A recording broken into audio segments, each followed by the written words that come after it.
Hello, mga kapatid. Salamat po sa Hello, inyong Pastor. Magandang gabi sa'yo. magandang gabi sa iyo, Oo, Pastor. Pastor, Ano ba ang gagawin natin? Magba-Bible reading ba tayo? yes.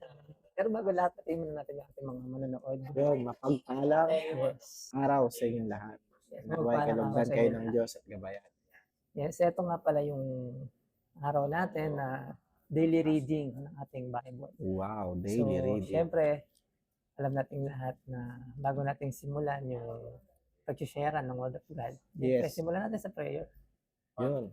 So, samahan niyo kami mag-pray at sa mga oras na ito, samahan niyo tayo ng Holy Spirit. Lord, nagpapasalamat kami sa mga oras na ito. Ano man po yung aming mga Yes, pag-uusapan, Lord.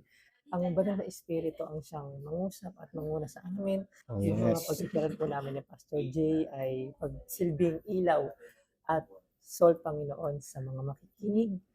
At gayon din po ang inyo pong mga salita ay magsilbing buhay ng bawat isa po sa amin. Pinupuri Yes. namin, pinapasalamatan. In Jesus' name, Amen. Amen. So, Pastor Jay, kamusta naman ang ministry? All is well. Amen, amen. Lalo na kung si Lord talaga yung Yes. nangunguna sa mga ministry natin. Yes. Yes, Pastor. Meron lang po akong mga gustong itanong sa inyo. Dito po sa sa Jeremiah Jeremiah. 29:11 po. Wow.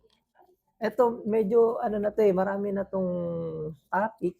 Actually, sobrang dami ng podcast na tina-topic yung Jeremiah 29:11. Yes. Opo. 29, So, 11.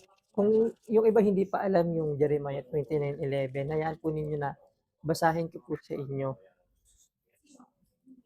At ang sabi po ng Panginoon dito, "For I know the plans I have for you, declares the Lord, plans for welfare and not for evil, to give you a future and a hope." So, Pastor Jay, please, ano po yung insight ninyo dito sa verse na ito para maliwanagan din yung ating mga manonood? Una sa lahat, may plano ang Panginoon sa iyo at sa akin. Pangalawa po, yung plano na to, hindi natin alam. Pangatlo po, ang kagandahan kahit hindi mo alam yung plano na to, wala kang detailed information, sabi niya, maganda yung plano niya para sa iyo. Amen.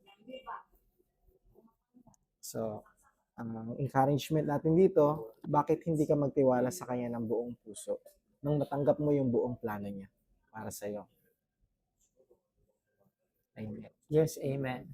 Alam niyo guys na sa mundong ito, hindi natin alam kung anong pwedeng mangyari. Pero alam Yes. natin na kapag nagtiwala tayo sa plano ng Diyos, mas pinakamainam sa Kanya. Alam niyo, basahin ko sa inyo yung verse 12, no? "Then you will call upon me and come and pray to me, and I will hear you," Wow. says the Lord, no? Na kapag tayo nanalangin, lumapit tayo sa Panginoon, diringgin tayo ng Diyos. At higit sa lahat, syempre, isa sa pinangahawakan na rin ng mga mananampalataya na kapag nagtiwala sila sa Diyos, hindi sila mapapahiya. Tama ba, Pastor Jay? Amen. Amen. Amen. Yes. So, nawa, ang ating mga nanonood ay kinausap ng salita ng Panginoon at kami magpapaalam. Salamat sa inyong pakikinig at panonood. Have a great day. Shalom. Shalom. Shalom. God bless.